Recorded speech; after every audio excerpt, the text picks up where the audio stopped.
It's as if it was a Christmas miracle. On December 21st, 2022, JCS finally uploaded once again. A day a lot of us have been waiting for. If you haven't seen already, I made a video about a month or two ago highlighting over the problems that JCS faced while uploading true crime content to YouTube. Whether it be issues with the way YouTube were treating them, or just their own personal problems that they as a team had to face. That garnered a lot of attention, that video. And luckily, today I can finally say that they are back. They are finally back making videos once again. Thought I'd make this video to basically quickly go over the events on the return of the king. And then at the end of this video included, there will be me live reacting to the new video. So if you've seen it already, you can watch my reaction along with me, or if you haven't already, you can watch it. But I would recommend you go and watch their video once you get to the end of this.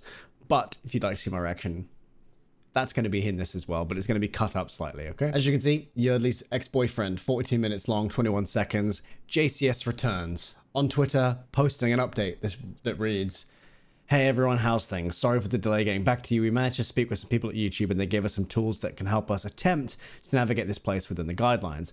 The situation is still very uncertain, to be honest, but we're giving this another go. Honestly, guys, thank you so much for speaking out for us and sticking with us. Next upload will be out later today." Again, I still think it's wild that not enough content creators out there, I know Hassan did, and I did, and a few other content creators did, but there were not enough people that literally use this content all the time, fighting in their corner. It was like most people didn't notice there was a problem going on. Obviously, if JCS had uploaded an entire video explaining this sort of stuff, that the problems they were having, there would have been way more of an outcry. But sometimes people don't want to go that far and they want to try and deal with it themselves. But I think that JCS deserved a lot more people fighting in their corners. Like, I've said this a lot, and I mentioned this so much on stream last night. It's just crazy that it was almost like no one wanted to even, like, you know, go and look at what they were saying in their community tab or find out what was going on. It's like, it's annoying when people do that. It's annoying when, like, content creators, I think, especially do that, when a lot of them biggest content is just them reacting to these videos. It's very strange to me because I'm going to be using the video to react to in this video, and I very much feel like people need to be fighting in that corner, and I myself feel a responsibility. But the weirdest turn of events was Jim Swim saying, "Shout out to Steve-O, Blues Dank, and all of you other legends of the region. Shoutouts to younger folk that are having issues with a very high-pitched noise in the latest video. We're trying to get this fixed with Team YouTube, so please stand by." I mean, I'm blown away. I mean, thank you for the Christmas present. Thank you very much. I was like, huh? Why am I mentioning the same sentence as Steve-O? But again, like, I really hope Team YouTube can get this sorted. Jim Can't Swim, if you and anyone from your team want to, like, do a video, or I could do a podcast talking to you, or, you know, just a Q&A or whatever. If you want to get in contact, please do. This is a nice tweet. I appreciate it very much. Him also tweeting, "Shout out to the streamers who react to our stuff, by the way. It's been fascinating watching the different personality types responding in different ways. Streamers get a lot of shit, but to actually put yourself out there before the scrutiny of the world takes minerals, so respect." Again, and I also respect this. I think just being happy that people are reacting to your content is a good way forward, I think, because honestly, there are so many streamers that just react to themselves watching content, but can also, like, make a creator overnight. You could make a documentary style video and one streamer watching it, like XQC watching it. The next day you could be a top performing YouTuber. It's that, like, crazy. And I think we need to keep streamers in. I personally think that streamers deserve to stay, to be able to be able to react to content like this. Not just because I also react to content on stream, but I also feel like it's just part of this ecosystem that we formed that just needs to, it's important.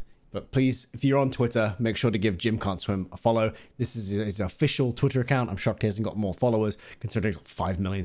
They've got 5 million subscribers over on YouTube, so give them a follow. That's their Twitter account right there. And yeah, that's basically all I have to say on the matter. I'm really glad to obviously see them uploading once again. Hopefully Team YouTube don't do an oopsie on them. I mean, they're doing an oopsie to my gaming channel, Tilted. If you didn't know, I own a little gaming channel that I haven't uploaded in years on, called Tilted. And an old Fortnite video of mine on that channel has recently been taken down because of criminal organization acts.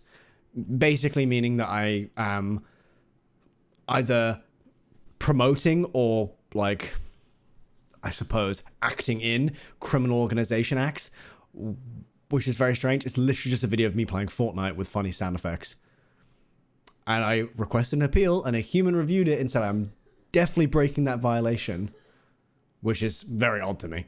Anyway, I'm now going to roll my reaction to the new JCS video. If you haven't already seen it and you'd like to see it in full first, please Click the link in the description for the full video. Have a great new year, guys. Thanks for everything this year. Hope you had a fantastic Christmas as well.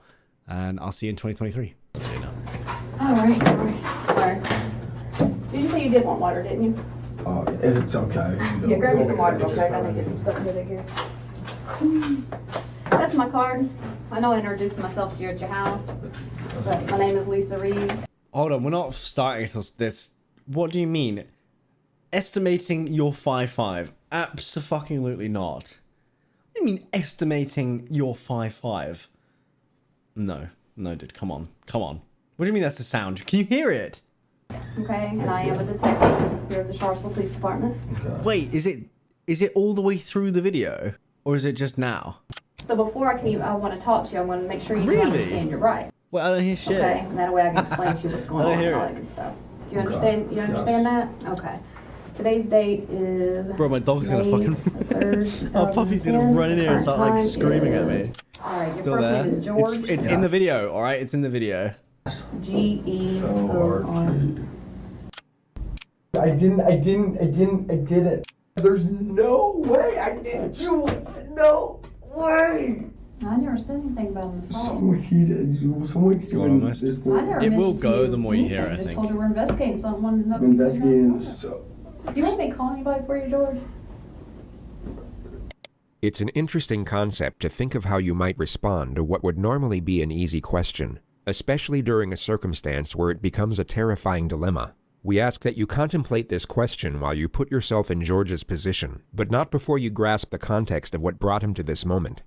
It begins with 22-year-old sports scholar Yardley Love, a star lacrosse player at the University of Virginia. She is captured in this photograph playing in the second-to-last game of the season, clearly aware of the obstacles that lie in front of her, yet continuing to move forward, which is the circumstantial detail that turned this picture into a symbol for the globally recognized organization that would be founded in her memory. This would be the last photograph taken that day, capturing Yardley's last embrace with her head coach Julie Myers. Both were unaware this exact moment would soon be on the national front pages. On May 3rd, 2010, at roughly 2:15 a.m., Yardley's roommate returned from a night out to their off-campus apartment. Upon entering, she saw that Yardley's bedroom had been broken into, at which point she rushed inside to find her unresponsive on the mattress. She had blood coming out of her nose and severe bruising across the right side of her face. But the most alarming thing was that she wasn't waking up. Her friend called 911, who instantly guided her through the steps of CPR, which was then taken over by paramedics who arrived on the scene 4 minutes later. But their attempts at revival were unsuccessful, and Yardley was pronounced dead at exactly 2:47 a.m. George was the star player of the lacrosse team and became an All-American athlete. This led to a full scholarship at the University of Virginia, where he remained a key player in the starting lineup, and where he would also meet, then spark a romance with fellow lacrosse player Yardley Love. They dated for almost 2 years. Hughley and Love's relationship was an on-again, off-again one, where they cheated on each other throughout, and then tempers flared both ways. What was going on with these two young people? What may have led someone to do what happened? These are just a completely unbelievable set of facts. Everybody watched the relationship. People were really troubled by it. They were scared for her. Nobody knew what to do. Yardley ended the relationship in 2010, just 2 weeks before graduation. 9 days later, she was found dead in her bedroom. And that same morning, George Hughley would hear a knock at his front door. He opened to Detective Lisa Reeves, who was dressed in civilian clothing. She introduced herself as a police officer, but mentioned nothing of the crime. She simply stated that she was conducting an investigation that could benefit from his presence at the sheriff's office. George's response was to lethargically put on his flip-flops, then walk over to the passenger side door of her unmarked police car and let himself in. Somewhat bewildered, Lisa got in and drove them to the police station a few minutes away without talking. It was around then when she noticed bruising on his knuckles and cuts on his forearm, at which point George was no longer a person of interest. He was the prime suspect. Oh, shit. Dude, I fucking love it when these cases... I'm so tired, by the way. I love it when these cases sort of like turn around like You said this. you did want water, didn't I you? say turn around, I know but I like they introduced myself develop to you at your so house. quickly. But my name is These Lisa detectives Reeves. are so good Today's at their date fucking job, is dude. May It's a shame when you got cases like that 2010. one. The current time is What's it called in America? 7:52. My Okay. drama papers too. What's that? Sorority house. My drama papers still right now. All right, your first name is George? Yes. He's worried about. Right away, you'll come to notice that George is oblivious to the gravity of his situation, and it would be very safe to assume that he at this moment is unaware that Yardley has died. He seems to believe that he's in as much trouble as he would be sitting in a principal's office, perhaps for getting in a fight at class or on the imagine lacrosse knowing field, as and the well. sooner he Fuck. provides a sanitized version of the truth, the sooner he'll get to go home. This, of course, ties in perfectly with the interrogator's opening strategy, which we've labeled warmth for the sake of this video. She will downplay the severity of his situation to a considerable degree, while maintaining a friendly temperament with a Time is sympathetic it? undertone. She needs the suspect to feel safe and About- secure for the so time 3 being, minutes to as the 1 less a.m. cautious he is, the more information he's likely to give away. Then as soon as he locks himself into one particular Yeah, I know. storyline, I the pressure can commence, the editing which should begin often this leads video to a was hard. suspect being laden with panic Nice. and contradictions. Before we Yeah, ask I'm any so tired. I'm questions, you gonna must focus understand on- your rights. oh, shit, You have the alright. right to remain silent. Anything you say can be used against you in court. You have the right to talk to a lawyer before questioning and have one present during questioning. If you cannot afford a lawyer, one will be provided for you. And if you're willing to talk to us now, you have the right to stop talking any time. George has two options here. Option 1 is to remain silent, then allow his father to get him the most expensive attorneys in the country. He would then have years to examine the evidence, evaluate the many options available, and then construct the most self-preserving storyline with world-renowned experts in criminal defense before they present it to a jury. Unfortunately for George, he takes option 2. But before he does, rewatch the flawlessly reassuring manner in which he's given the final piece of the Miranda warning. And if you're willing to talk to us now, you have the right to stop talking any time. Got it? Yep. Awesome. Just need your signature there, that you Yeah, it's understand your keeping rights. it like, oh, And you I'm know, willing you to might talk just to be us. a little bit of trouble, you know, because he The doesn't time now really. is It seems like he doesn't 7:53. know that he's killed her. All right. Let's kind of start. I'm going to kind of ask you some questions, and like I said, we'll explain things a little bit later. Tell me about your day yesterday. Played golf with our parents. It was a father-son. Good event. I went to dinner with my dad and my two buddies, and then went home. Went to the bar for like a little while. Then I went over Wait, speed to runs talk to interrogation. Yardley, Really? and Who's Yardley? Yardley is my former girlfriend, Okay. which this whole thing's about, which I understand, but George has now initiated the investigative subject matter himself. It's the perfect opening scenario for the interrogator because she's given nothing away, making it more likely for him to reveal details that will contradict the evidence. Really? when Oh I my went over god. to Wait, is that what that's stuff? That would be why there's a timer on the top. Yardley, Oh my god. I like was like Yardley, and she was like already like totally freaked out because of what she did this past like a few days ago, and we haven't talked since. And I was just gonna go talk to her. Yardley slept with another lacrosse player from North Carolina the week before, which is what he just referred to. Wait, hold on. And Hold on. Whoa. North Carolina. I was just gonna go talk to her. Yardley slept with another lacrosse player from North Carolina the week before, which is what he just referred to. Such an idiot. I don't know why I heard he She's slept with already another cosplayer. I was like, freaking out. what? Like, you know, Sorry. you can't come in, you can't come in. And I was like, So I'm tired. like, just trying to talk to you. The investigation team obviously had no way of knowing this, and George has now confessed to the crime of second-degree trespass. More importantly, however, he's just confessed to initiating the supposed confrontation. He now can't say that he was somehow tricked or misled into that situation. He knowingly stepped into it, and the critical fact he can actually recognize and remember this will be used against him repeatedly in the future. And like, she like started being like getting like all like, you know, like really like defensive. She was already like on the defensive edge, and like I was like, listen, I'm not here to like, I'm just here to talk to you. And she like got all like sat up, like her bed's against the wall, like if it was in this corner, like she was like up against the wall, and I was like we were sitting there talking, and like she started being like you know, like getting like all like aggressive after this. And so I was like, all right, like chill out, like, and shook her a little bit. So just to recount what George said over the last 47 He did, seconds, like, so Yardley much, was dude. defensive. While being in a defensive state, she backed up against the wall. She then became aggressive. George's response to this supposed aggression was to initiate physical contact. And she started being like freaking out, and I was like, listen, I'm not like here to do anything. I'm here to talk to you about everything that's ensued in the past week. And she was like, and like sort of like, being like no, like hitting her head, like stop, like she was in the corner, I was sitting on the bed, I was like, stop, like, I was like, what the hell, like, we were just gonna talk. So let's go back half a minute and dissect what actually just happened there. Yeah, you would be fucking out And out so I was cold. like, alright, like, chill out, like, and shook her a little bit. He will now say the words, "and she started being like," then simultaneously mimic a body colliding with the wall. He will then stop himself mid-thought and subtly modify the detail. And she started being like freaking out, and I was like, listen.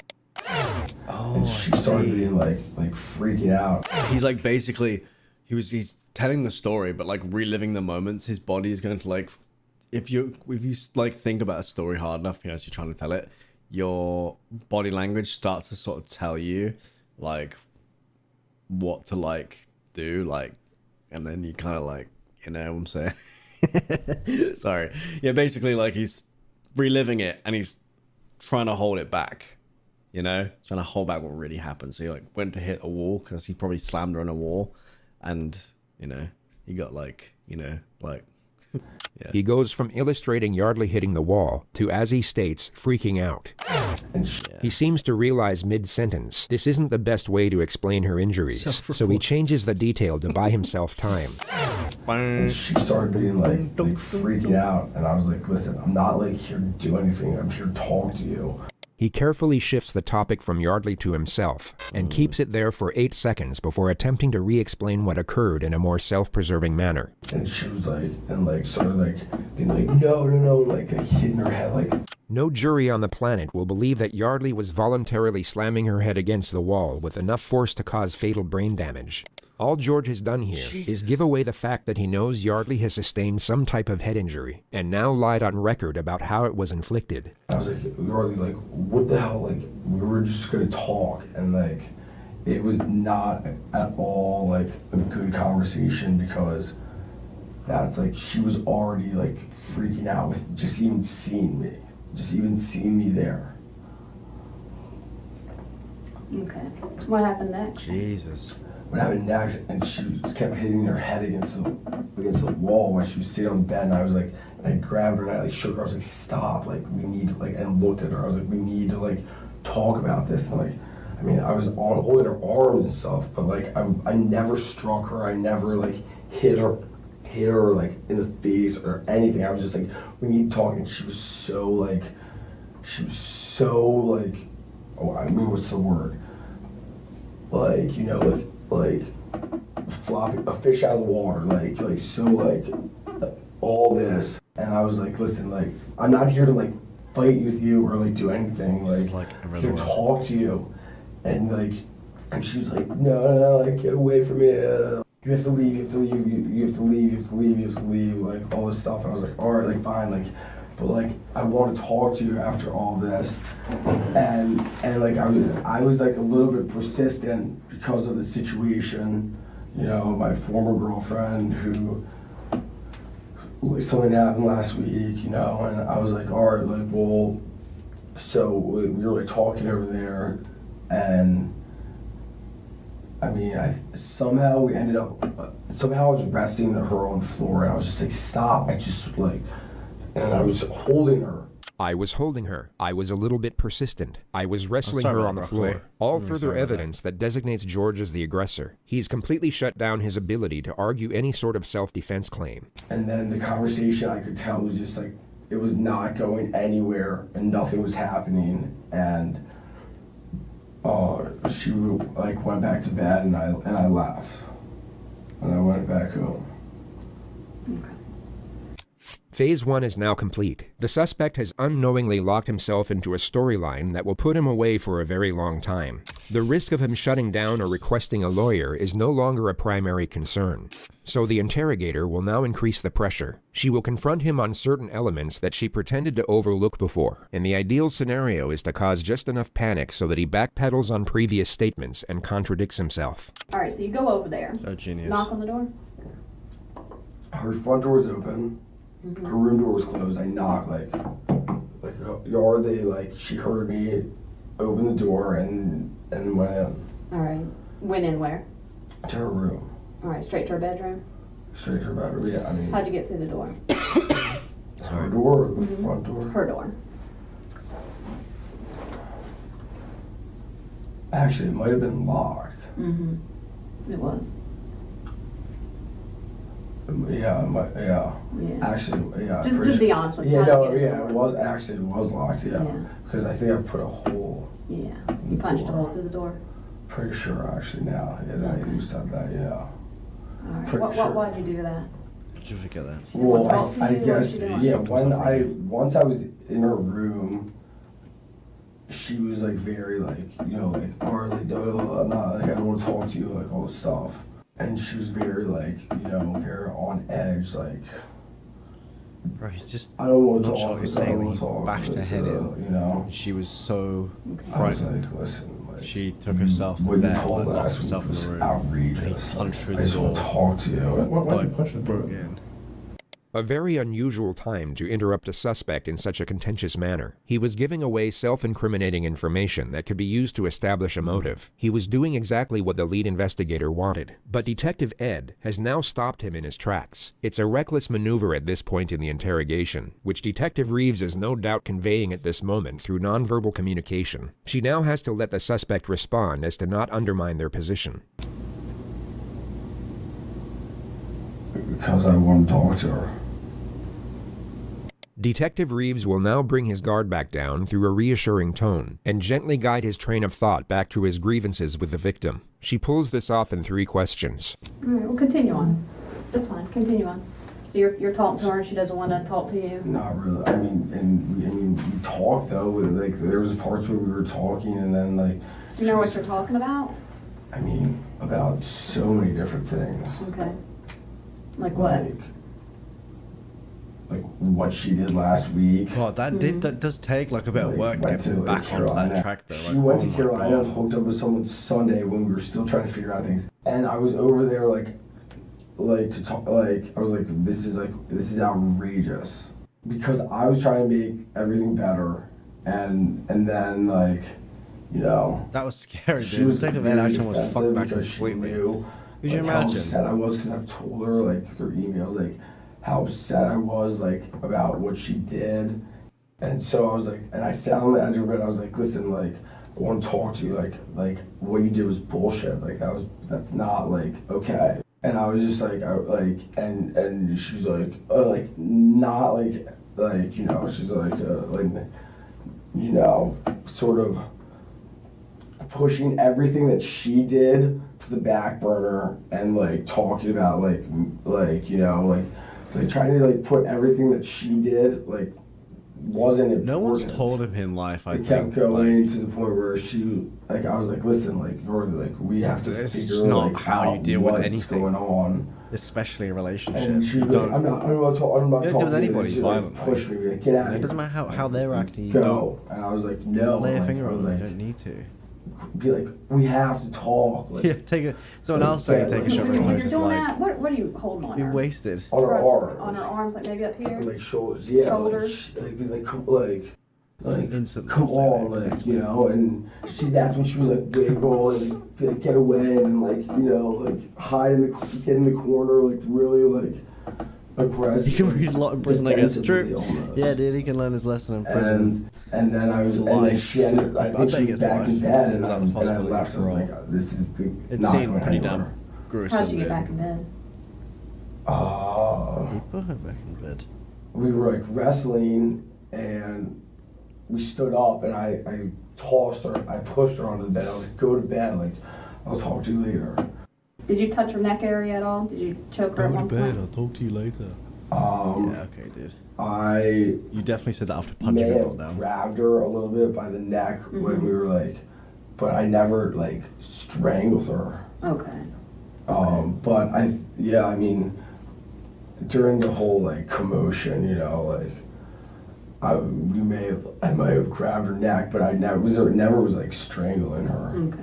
More detail that was unknown to the investigation. The fact that he grabbed her neck can now be used as evidence. It paints a more frightening picture of the incident with relation to the suspect's aggression toward the victim. This was an extremely damaging revelation for George's defense. The discussion moves to the moment he left, and George admits that he took Yardley's laptop. Why'd you grab her laptop? What the fuck? Because I was so pissed that she wouldn't talk to me. I was like, I don't know. I like took it almost as like collateral, I guess. I don't know. It's not reasonable logic, but Right. Okay. I don't know. Did you take anything else besides No, your laptop? Nothing? No. I mean, All right.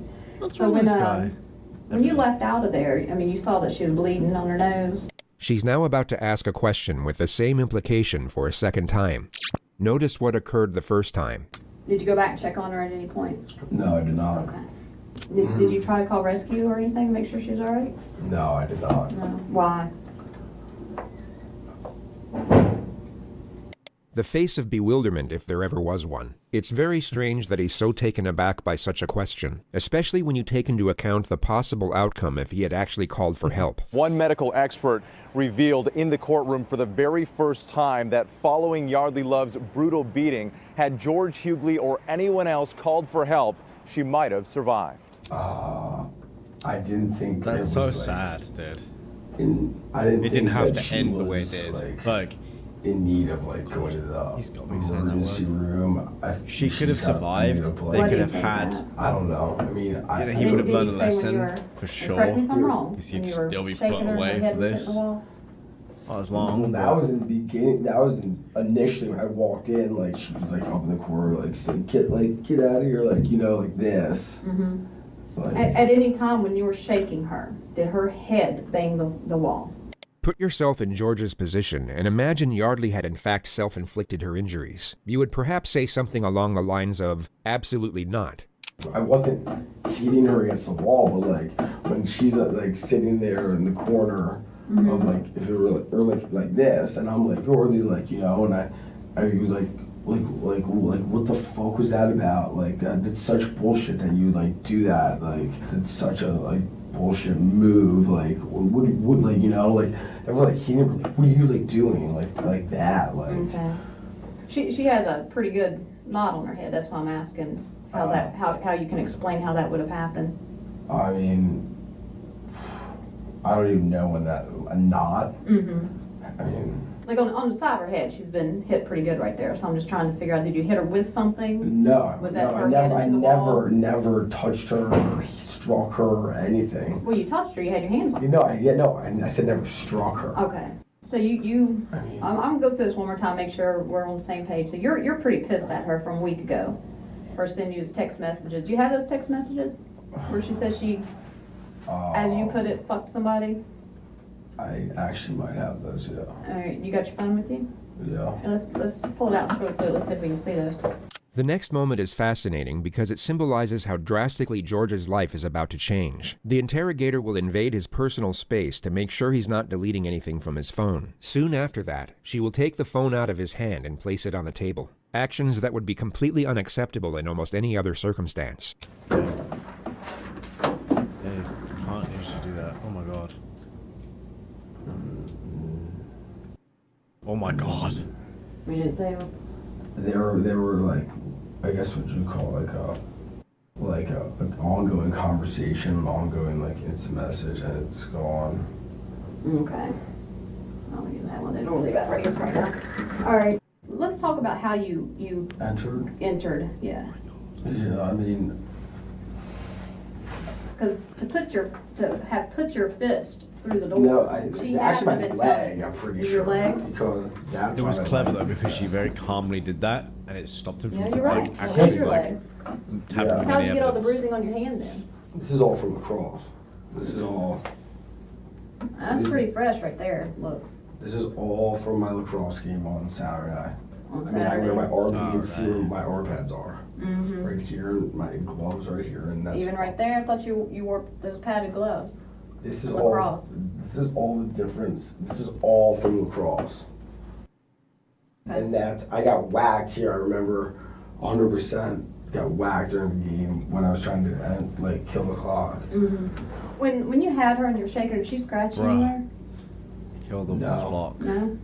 No. She's a little girl. She's tiny. Yeah, she did not. No, she didn't. She didn't She didn't scratch try me. to hit you or anything like that? No. Okay. So you kick in the door. Go Yeah, in.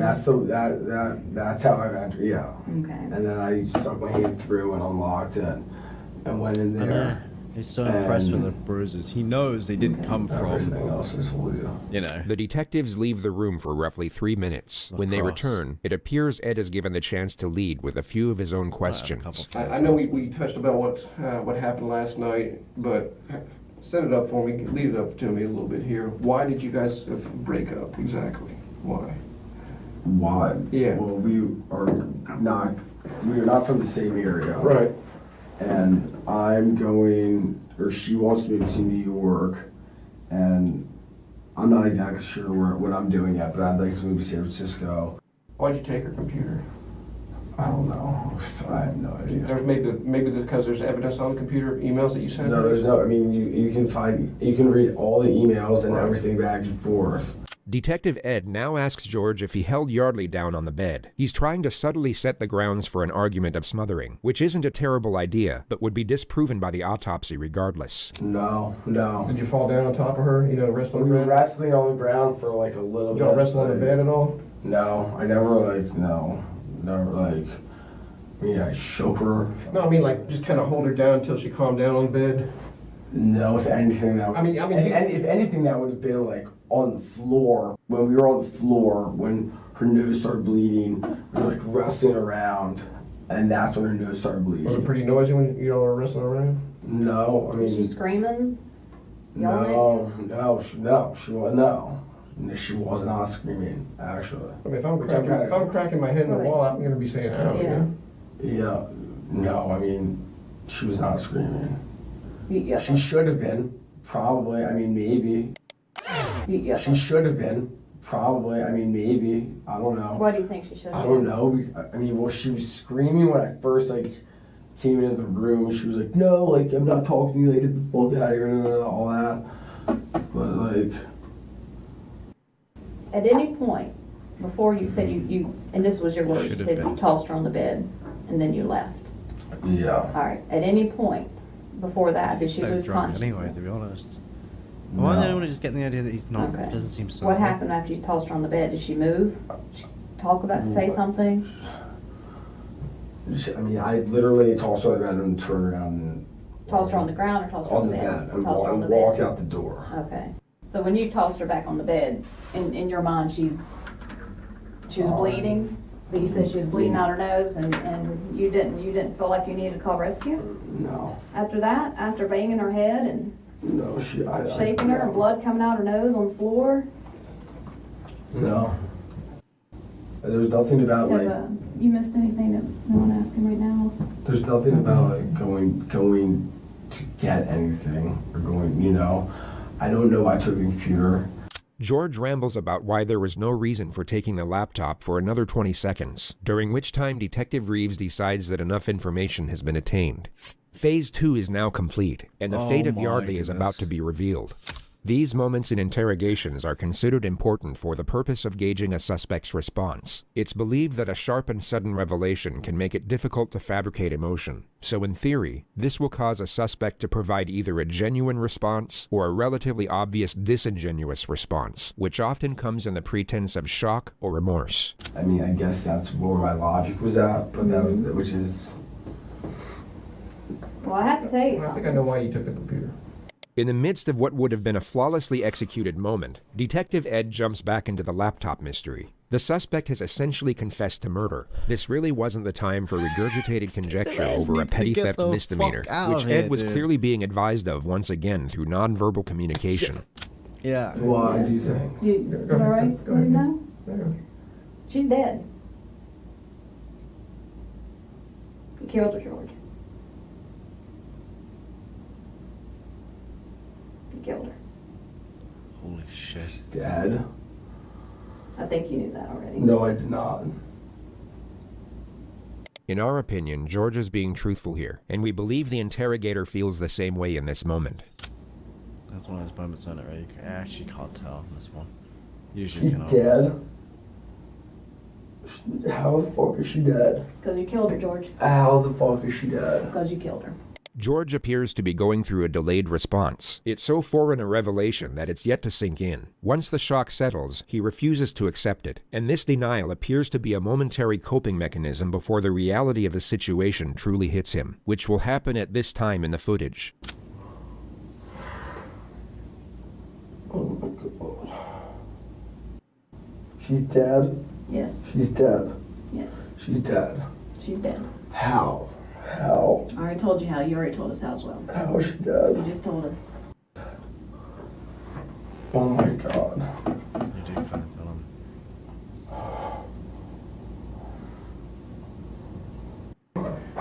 You went in there to talk with her, but it got out of control, right, George?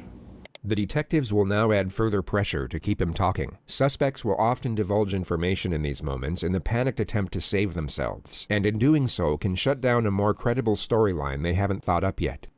The alcohol got a hold of you. You kicked in her door. She started to fight with you. You punched her in the head, or you cracked. She's not dead. You cracked She's her not head. dead. You She's cracked her not head in dead. the window or in the wall. not dead. She is. She's not dead. I ain't BSing you right now. It's serious. I want to see her. She's George, not look at dead. me. George. She is dead. You were not here to dance with us. You're here because she's dead. The alcohol. I don't believe it. I don't believe it. It's true. Dude, I didn't. I don't believe that she's dead. How did you? I don't believe that she's dead. How I is she- don't believe that she's dead. Did you punch her? Did you hit her? How? with There's the wall? no way she's dead. She's not dead. I didn't. I Listen, never listen. did anything. I did not. All right, let's calm down. I did not like hurt her. Like she's not dead. Then calm down. Just out of protocol, what we gotta do is stand up for me, George. Go ahead, put your hands behind your back for me. Turn around. Relax. It's all right. Relax. You'll be alright. Tell me she's not dead. Tell me she's not dead though, please. Will you tell me she's not dead? Relax. Please, will you tell me You she's know what? not I wish dead? I could tell you that, George. 22-year-old. 22. And her life is done. She's not. I did not do anything like that. So sad. Dude. There's no way. There's no way. There's no way. I do not believe it. I do not believe it. It's No way. just There's like no awful- way she could be dead. Either the head trauma or asphyxiation. There was no asphyxiation. Okay. Oh my god. Oh my god. Oh my god. Oh my god. What was not she dead. doing? I'm not- What was she doing the last time you saw her? She was like standing up with me. She was standing up with me. She was standing up with me, looking at me. Was she standing or you were She holding was her? standing up, looking at me. Said he put her to bed So dead. and said you go to bed and then he left. I know, 100 million percent she's not dead. I did. She cannot be dead. I know it got out of hand, George. No, it didn't. And she's like, no, like, get away from me. You have to leave, you have to leave. I was like a little bit persistent. I Was she mean, screaming? she should have been. I didn't kill her and leave. I didn't just. Oh my god. I didn't kill her. I did not kill her. I did not kill her. I did not. There's no way I didn't do it. No way. No way.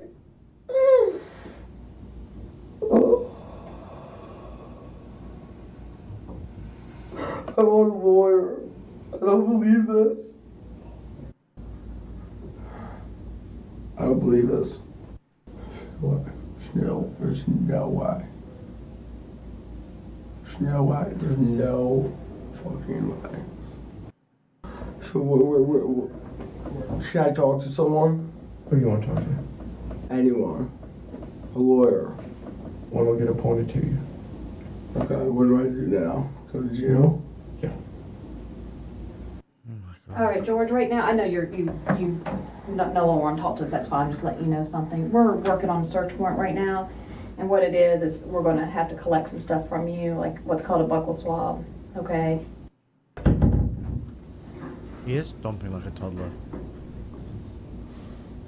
He's realized he's not going to get his way because it didn't end the way he wanted Why it did to. you guys say? Why did you guys come in and say physical violence is the way for an assault? of responding to I never someone said cheating on anything you? about an assault. Someone came in this That's I why morning. never they're dealing mentioned with to everything in you life. anything, just told her we're Around investigating violence, someone. yeah. I'm investigating. So You want me to call anybody for you, George?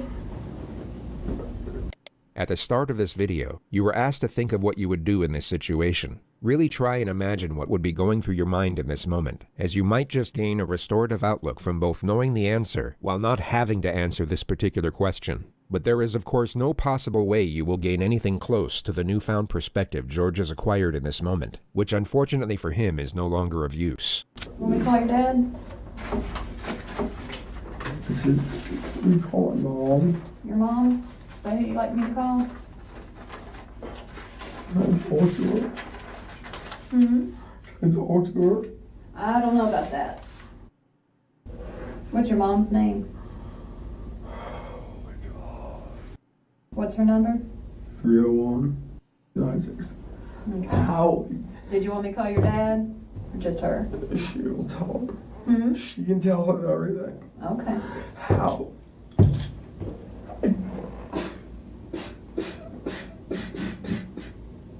I think he thought he was going to get away with it, even if he did know she died, or even if he didn't, he thought he was going to get away with all of it. There's no way she could be dead. There's no way. Calm down, alright? There's no way. There's no way. There's no. Well, there is a way because you. Oh, it's coming up.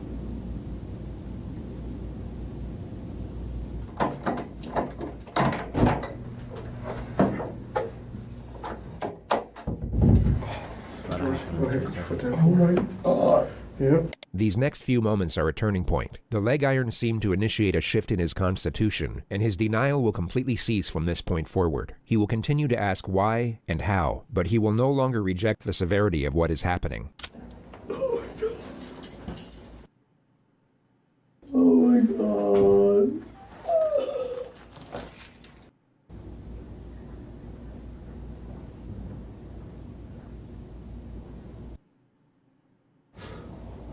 I know, Chase, this is fantastic, dude. Huh. Oh, Heck of a day, buddy.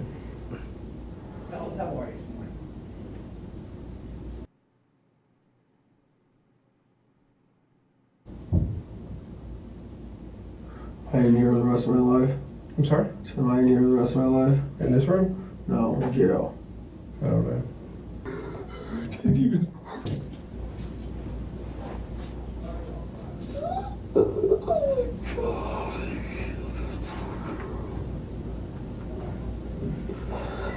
there it is. George was taken to the regional jail soon after this moment. He would go on to plead not guilty to murder and was held without bond for almost 2 years awaiting trial. It began on February 6, 2012. Well, testimony is now underway in the murder trial of the former UVA lacrosse player accused of killing his ex-girlfriend. For the first time, we have video of Hughley as he was led into the courtroom. Contrary to his appearance in the days that followed his arrest for the murder of 22-year-old Yardley Love, he appeared pale, frail, and gaunt. The prosecution presented a case that Hughley went to Love's apartment that night, busted through her lost so bedroom much door, weight. and in some way struck her, God, causing he's blunt not force in trauma, his, which led to her death. We've also learned that on that Yeah, night, that. George Hughley was exchanging what were described as playful text messages with 3 other women. Those messages continued late into the night and even after the alleged attack. Throughout this trial, Bruh. Hughley has sat expressionless, almost stoic at the defense table.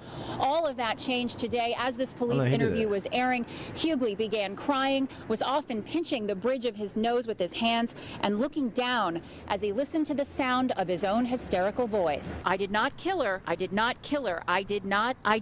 In court Tuesday, Hughley's defense faced an uphill climb. The most riveting testimony came from former UNC lacrosse player Michael Burns, who testified that one time while visiting UVA, he heard some yelling for help from Hughley's apartment. When he opened the door, he said he found Hughley with his arm wrapped around Love's neck, choking her. Hughley then let her go, and she ran out of the room, crying. A variety of medical experts took the stand this Wednesday, and they all seemed to agree that Love's death was the result of blunt force trauma to the head. This was followed by highly distressing witness testimony from Yardley's neighbors. The noise was so loud, this was such a violent death, that they heard it downstairs, 2 separate witnesses, and it sounded like a stereo crashing to the ground. And it certainly didn't help that the jury knew that she was alive for 2 hours before she died, indicating that if George Hughley had come to his senses, he could have gone back there, called 911, and possibly saved her life. Still, the driving argument for the defense is that George Hughley never intended to kill. They say this was all a tragic accident, that he does not deserve a life sentence, but instead a lesser charge and a second chance. Guilty of second-degree murder, and you will hear the sentence momentarily. A 26-year prison term came down. George Hughley was brought to court to hear his lawyers plead for the judge to cut in half the 26-year sentence recommended by the jury. Judge Edward Hogshire did trim it back, but by just 3 years. The jury in this case recommended 26 years. The judge changed it to 23, probably a small difference, but why would he do that? It's surprising, isn't it, considering this is a woman who was beaten to death in her own bed. We think that George was convicted of a crime inconsistent with the facts, and he received a penalty inconsistent with what the evidence would require. There are no winners in this case. With credit for the time that George Hughley has already served in jail, and if he gets time off for good behavior, he could be out in 18 years. And the family for Yardley Love has put out this statement saying, "We find no joy in other sorrow. We are relieved to put this chapter behind us."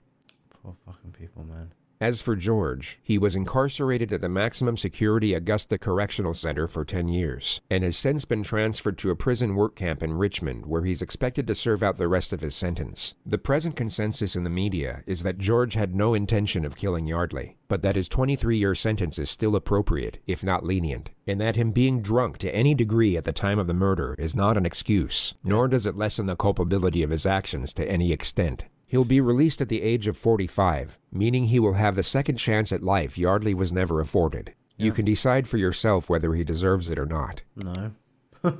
No, because a comforting prospect to this tragedy is the nonprofit organization that arose from it. The One Love Foundation carries extremely important messages, both on social psychology and preventative education. Their website will be linked in the description of this video. That's so sweet. No, the main thing for me there is the fact that, you know, it was a fight that he initiated because he was upset that she cheated on him or slept with another guy, because their relationship was like that. It was broken. It was distraught. It was all over the place, constantly just, oh, you slept with him, or I slept with her, blah, blah, blah.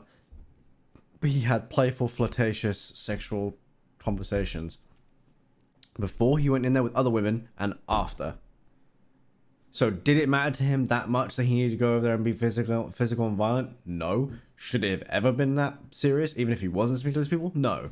But the fact that it really was not even that serious to him because he had lined up plenty of other women, it was almost like he had the intention of going in there and really doing some damage because he just felt like it, because he was in a drunken rage. Not, don't get me wrong, a drunken rage is that's all it is. It doesn't give you an excuse. In fact, I think it makes it even more of a, what's it called? Motive. Like you drank so you'd make it easier to do. Because you lose sense of control almost, don't you, when you're drunk? You know, you don't know your full strength and things like that. Yeah, that's fucking crazy. In fact, he'll be releasing like what? 13 years? Yeah. 13 years from now. Jesus. But he gets a second shot at life. Like what? He gets to live a life still. 45 is like, that's like, I mean, he's in prison, so he'll be healthy, you know? And he looked healthy. It's not fair, is it? It's not fair at all.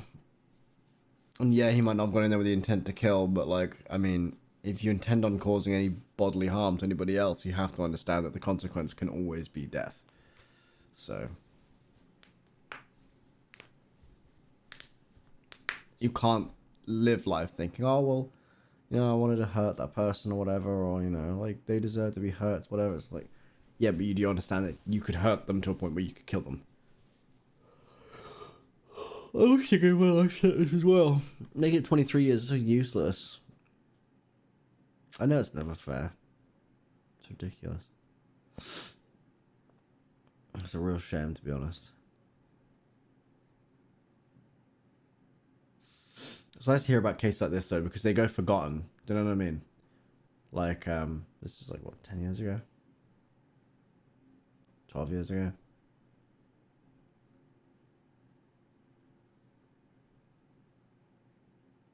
I know. Have kids. Become even better and more famous and more popular and skilled in lacrosse, and won't see her do all sorts of firsts in her life. You know, purchase her own home. That kind of stuff. My favorite JCS video, probably the first one I watched, which is What Is It Like to Be Crazy? But actually, the one about the woman who tried to hire a hitman, or hired a hitman, to murder her partner. That's crazy. And was like planting drugs in his car and stuff all the way along when he was like on road to recovery. That one's nuts.